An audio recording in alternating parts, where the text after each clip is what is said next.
I always believed I knew my life, my husband, and my little world. At 52, I thought comfort meant security, but it turns out comfort can be an illusion, and security, a lie. I never expected a few hotel receipts and airplane tickets to unravel everything I thought I knew about my marriage and myself. I'm Charlotte. I'm 52. A woman who spent decades being a wife, a mother, a quiet supporter of everyone else's dreams.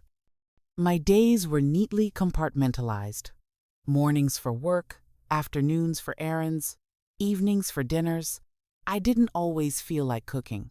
I was the glue that kept my family together, but I never realized I had been glued to someone else's life more than my own.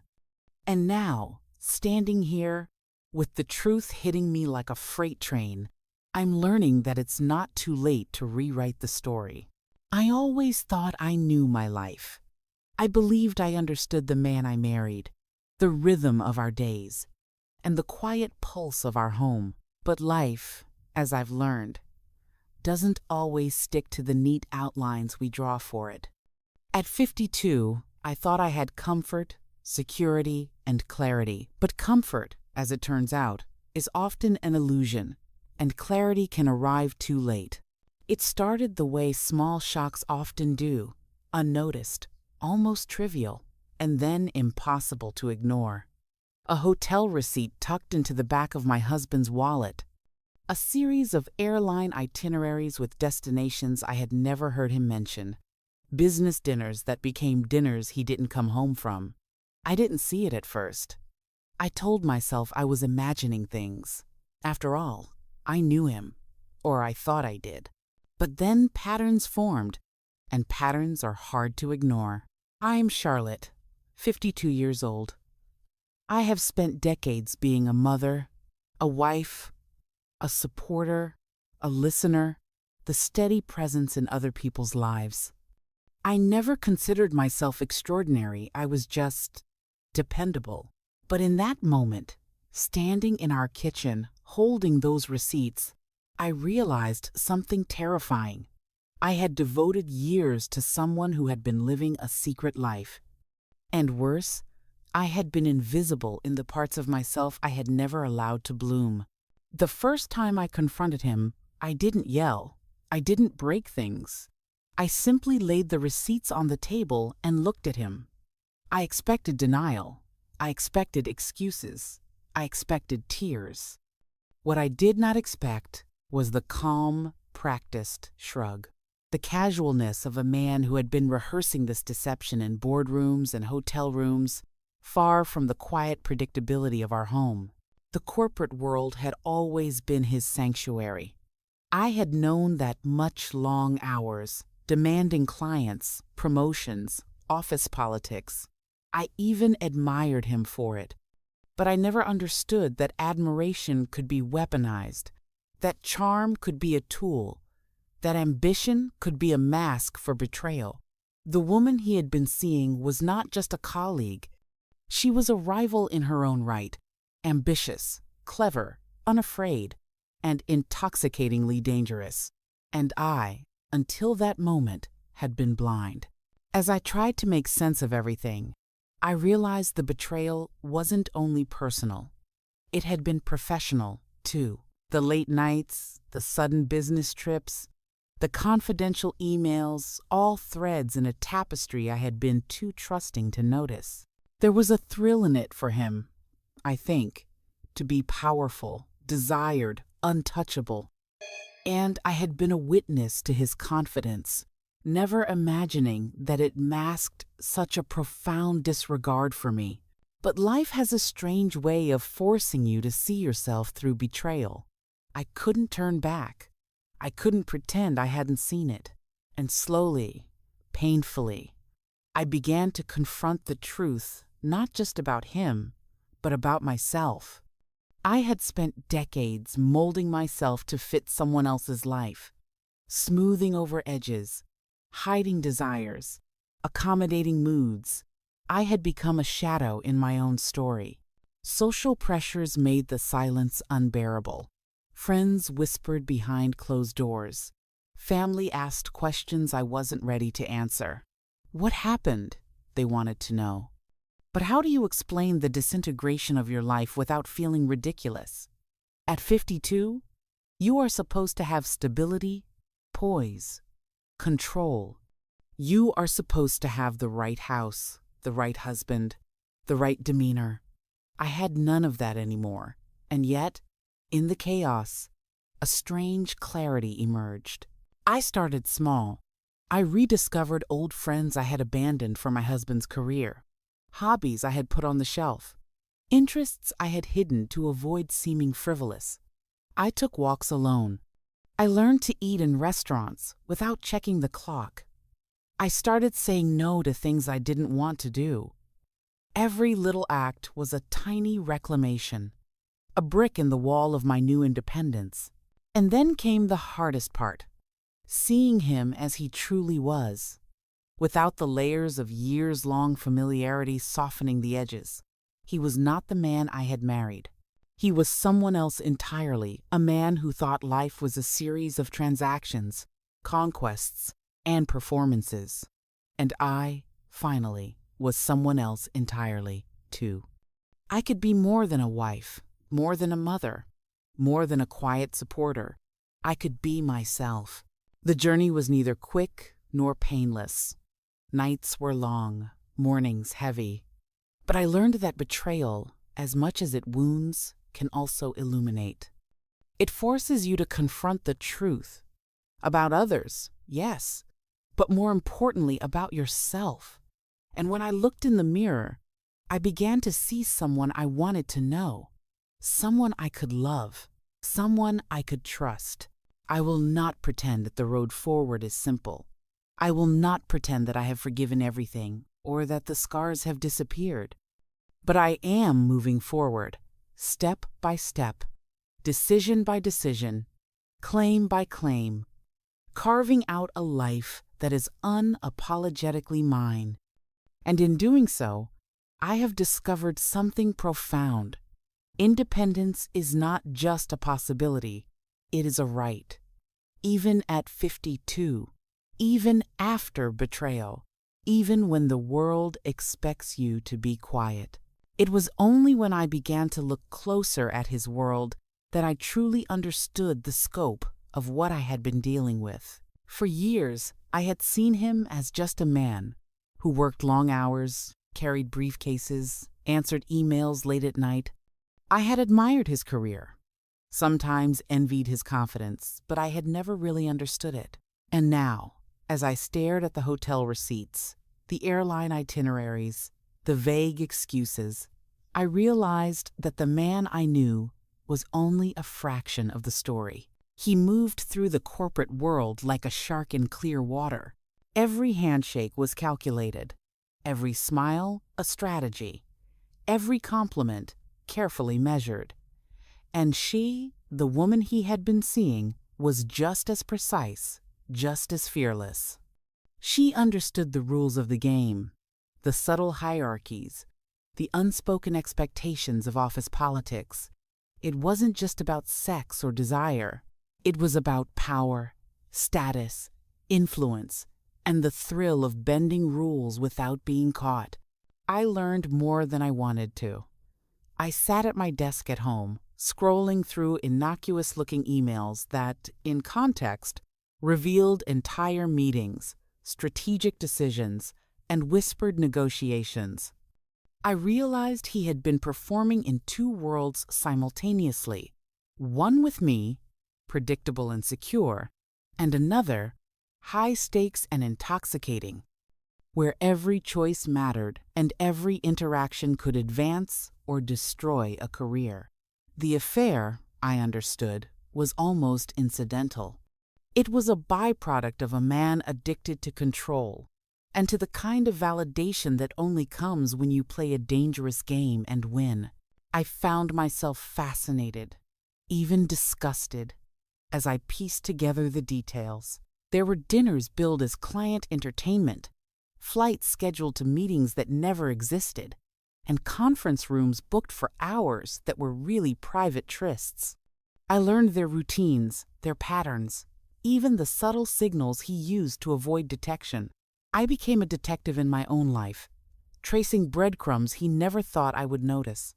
And in doing so, I began to see his true character, the selfishness, the arrogance, the lack of remorse that had been hiding behind years of charm and predictability. But my anger wasn't simple. There was also a strange envy. She had no obligations beyond her own ambitions. She had a freedom I had never claimed for myself. She took risks, flirted with danger, and existed unapologetically.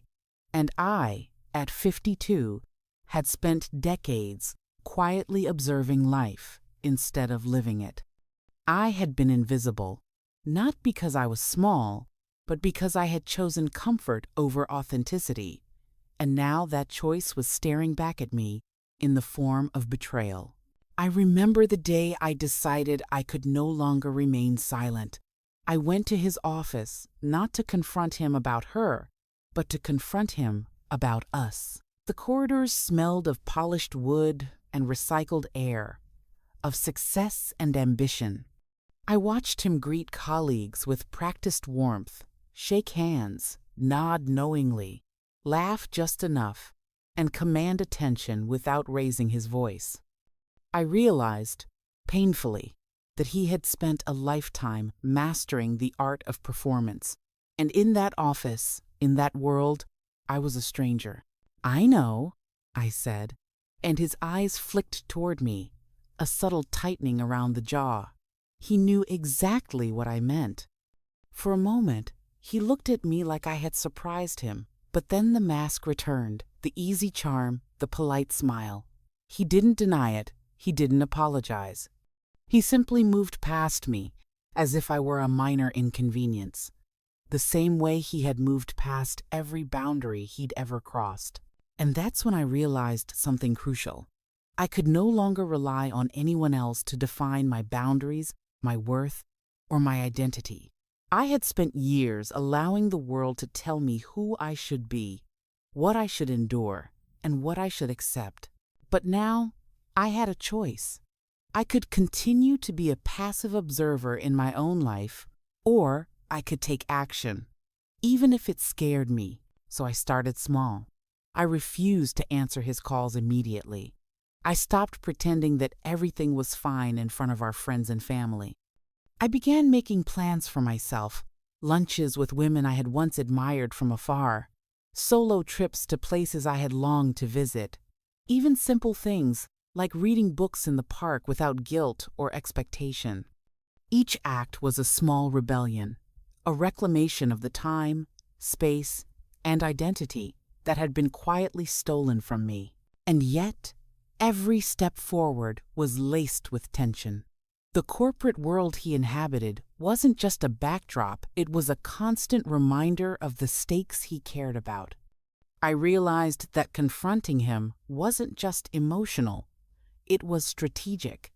Any misstep could provoke defensiveness, manipulation, or even sabotage. I had to learn his world, think like him, anticipate his reactions, all while protecting my own emotional survival. It was exhausting, but it was necessary. Slowly, I began to see patterns, not just in his behavior, but in myself. I saw the ways I had accommodated, rationalized, and ignored uncomfortable truths. I saw the ways I had limited myself, assuming my value was measured by loyalty, patience, or endurance. And I realized something I had never admitted before. I had been complicit in my own invisibility. The first time I told a friend the truth, I expected pity. Instead, I received awe. Not because my situation was extraordinary, but because I was finally claiming it as mine. I was finally speaking my story. And that, more than anything, felt revolutionary. The affair had forced me into a dual life, not a literal one like my husband's, but an internal one. Publicly, I carried on with quiet dignity. Privately, I strategized, reflected, and planned for a life beyond deception. Every discovery, every piece of evidence, every uncomfortable truth became a stepping stone. They were painful, yes, but they were also proof that I could see, I could think, I could act, that I could survive, that I could thrive. By the time I started setting boundaries in our home, small, deliberate boundaries, like reclaiming my evenings, choosing when and how I engaged with him, refusing to entertain his excuses, I felt a strength I hadn't known I possessed. It wasn't loud or dramatic. It wasn't a showdown. It was quiet, steady, and undeniably powerful.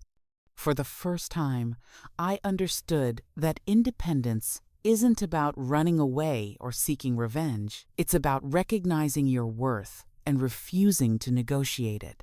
The days blurred at first. I'd wake up, eat breakfast mechanically, go about small tasks, and feel an almost hollow sense of existence pressing in around me. The world hadn't stopped. Life went on as if nothing had happened. But I couldn't.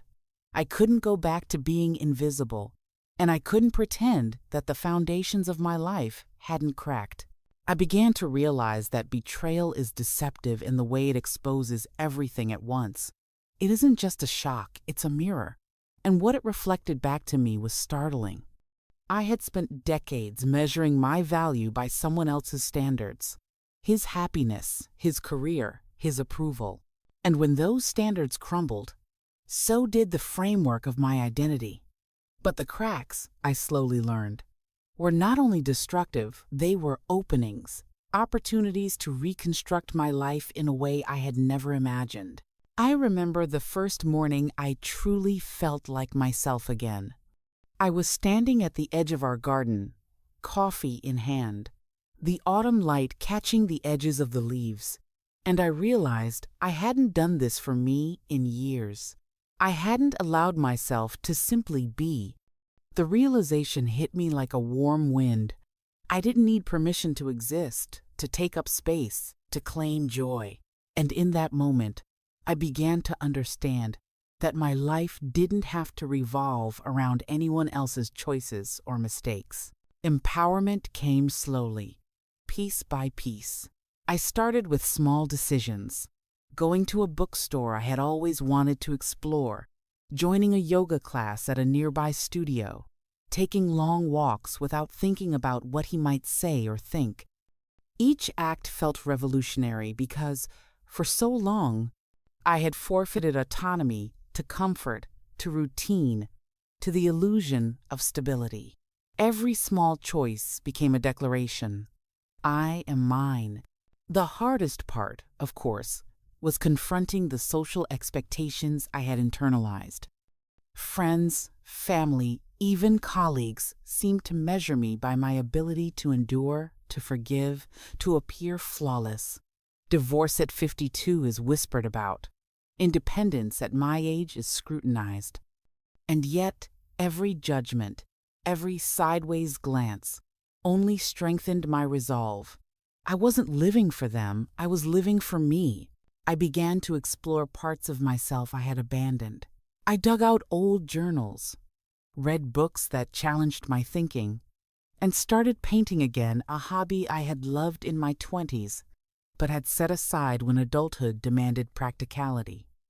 The colors, the shapes, the freedom of expression, it all reminded me that I was more than the sum of my roles as wife, mother, and supporter. I was a whole person, capable of creation, joy, and courage. Confronting him directly was still daunting. But I realized that confrontation didn't have to be dramatic. It didn't require shouting, tears, or vindictiveness. I could be calm, measured, and unshakable. One evening, I told him simply, "I know who you are when you think no one is watching. I know the life you've been living behind my back, and I am no longer silent." He looked at me, first with surprise, then with something like disdain, and finally, resignation. He had underestimated me, as men often do. He thought I would crumble. that I would beg, that I would cling to the life he had carefully curated for me.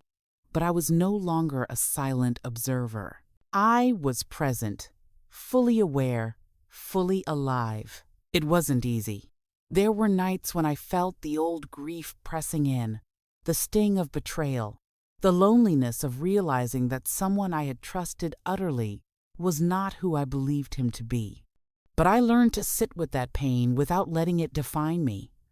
I learned that strength is not the absence of emotion, it is the ability to endure, to process, and to move forward consciously, deliberately. One of the most surprising things I discovered was that empowerment is contagious. As I began to assert boundaries, rediscover passions, and claim time for myself, people around me responded. Not everyone kindly, but some did. Women who had been quiet companions in my life suddenly became allies. Friends I had long neglected stepped closer. And slowly, I realized that independence doesn't isolate you, it attracts the right kind of attention. The kind that respects your agency and celebrates your growth. I began making tangible changes. I organized my finances, started planning solo trips, and even entertained the possibility of leaving our marriage not as a desperate reaction, but as a considered, strategic decision. I wasn't running away. I was stepping toward life on my terms. And with each step, the fear that had once been constant began to diminish, replaced by an almost exhilarating sense of freedom. At 52, I learned something profound. Life doesn't end when betrayal happens. Life doesn't diminish when expectations crumble. Life begins anew, not with a grand gesture or a dramatic confrontation, but with small, intentional acts that affirm your existence. Independence isn't about revenge. It's about reclamation, courage, and the deliberate choice to honor yourself. And so, I walk forward every day with a growing awareness that my life is mine alone. I am not defined by his choices, his betrayals, or the world's expectations. I am defined by the courage I show when I claim myself. And in doing so, I am discovering not only who I am, but the life I am capable of creating vibrant, authentic, and entirely my own. The moment I truly understood the extent of my own power came not in a confrontation or a dramatic showdown, but in the quiet act of claiming space. I began to realize that the man I had married, the charming, ambitious, seemingly untouchable man, was only as powerful as I allowed him to be in my life. And I decided, in that moment, to stop giving him that power. It started with boundaries. At first, they were small. I refused to be drawn into his excuses. I stopped answering his calls immediately. I told him which rooms in our home were mine alone, which evenings were mine to spend however I chose. I told him that I would no longer attend every corporate dinner he invited me to, under the pretense of supporting him. For so long, I had been complicit in his narrative, adjusting myself to fit his ambitions. Now, I adjusted the world to fit me. The first time he protested, I simply smiled and said, "I'm done accommodating your choices. I'm choosing mine." His face darkened for a moment, a flash of the old arrogance I knew so well, but I didn't flinch. I didn't defend myself. I didn't explain. I simply existed, fully and unapologetically, in the space I had claimed. And that, I realized, was the most potent statement I could make. I also began to reclaim my financial independence. For years, I had relied on his income, his decisions, his management of our joint resources. Now, I began to pay attention, to learn, to control. I opened accounts in my own name, consulted with advisors, and began investing in things that mattered to me.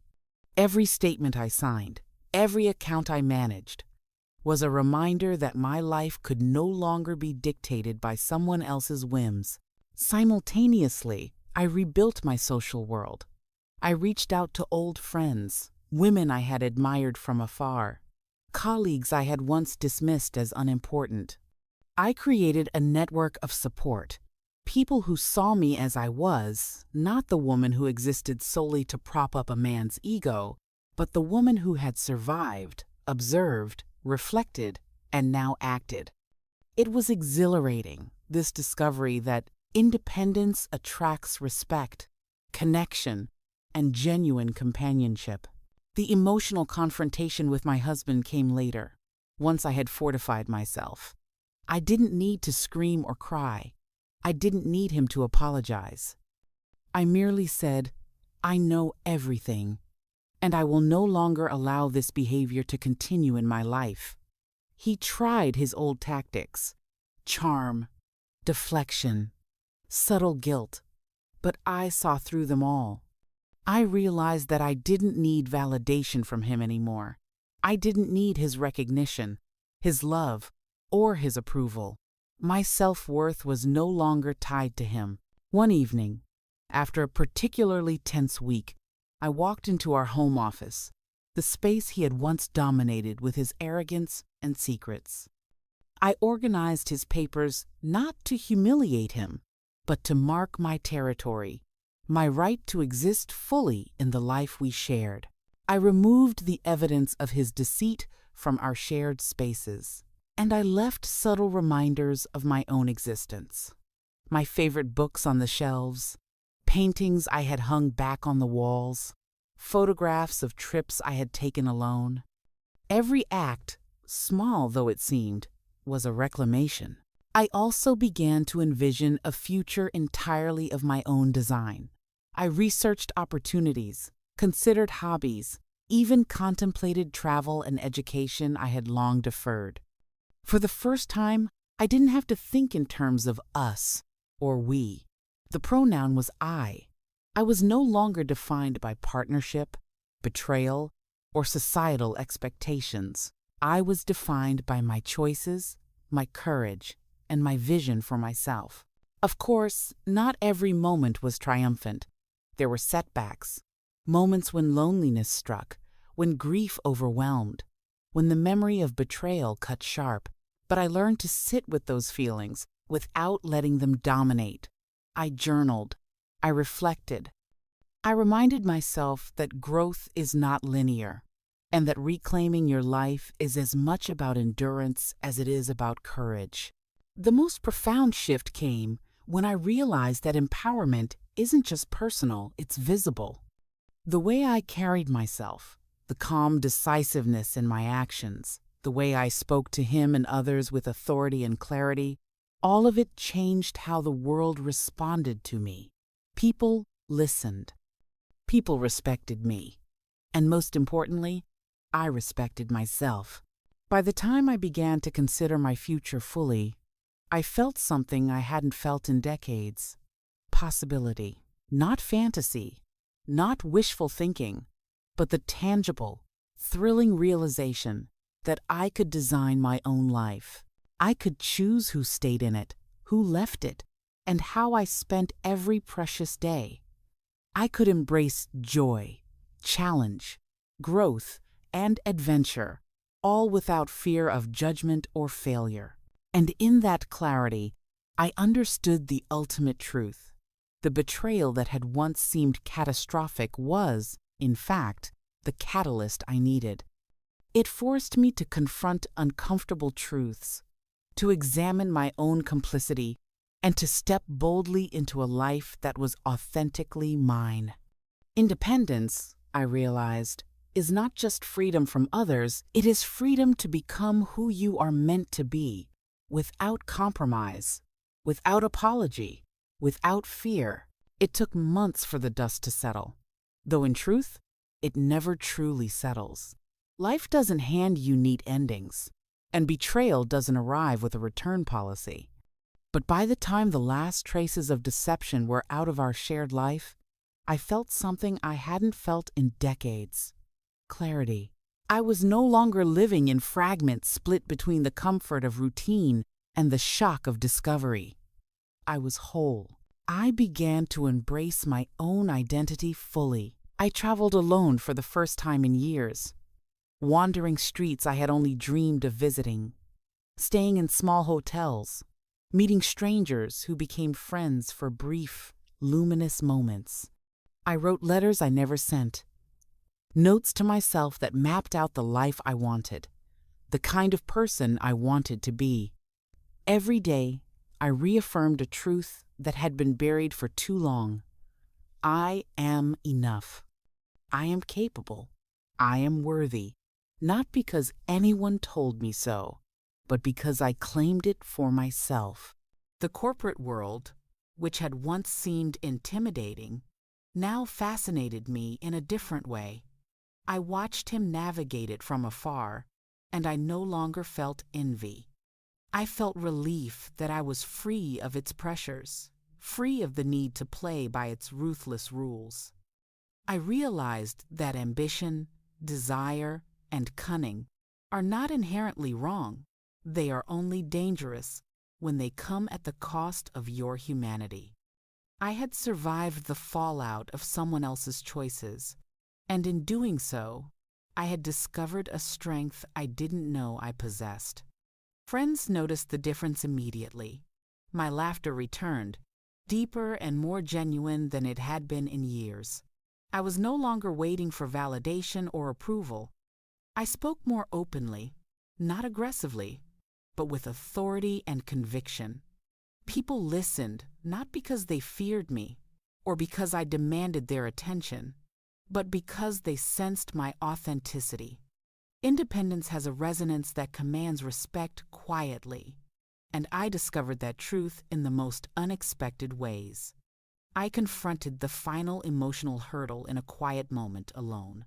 Forgiveness, not for him, not because he deserved it, but for myself.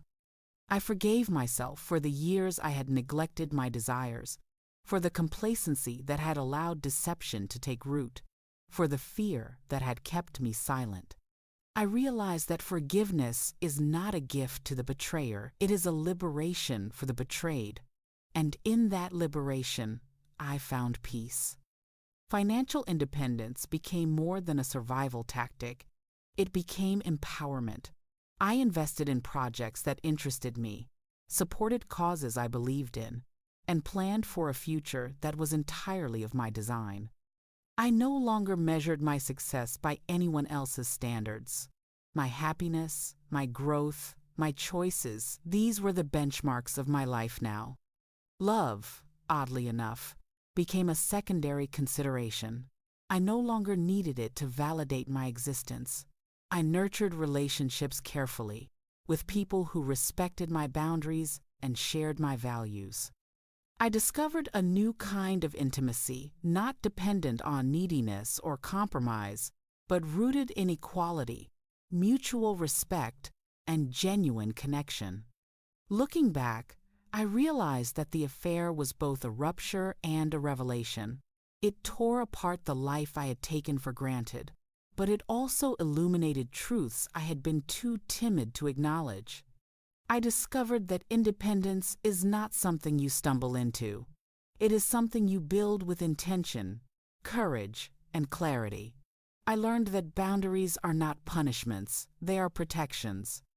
I learned that empowerment is not selfishness, it is survival. I stand now, at 52, and I feel a sense of possibility I have never known. I am no longer tethered to anyone else's choices, lies, or ambitions. I am free to create, to explore, to live on my own terms. And in that freedom, I have discovered the most profound truth of all.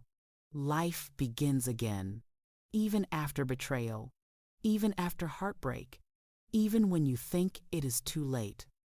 The woman I have become is not defined by loss, deception, or societal expectations. She is defined by courage, clarity, and the refusal to compromise her worth. She is capable of joy, of adventure, of love, but most importantly, she is capable of herself. And so, I step forward into every day, knowing one immutable truth. I am my own story now, and I will write it without fear, without apology, and without hesitation. The past is behind me, the future is mine, and the present, this fleeting, extraordinary present, is finally, fully, undeniably mine to live.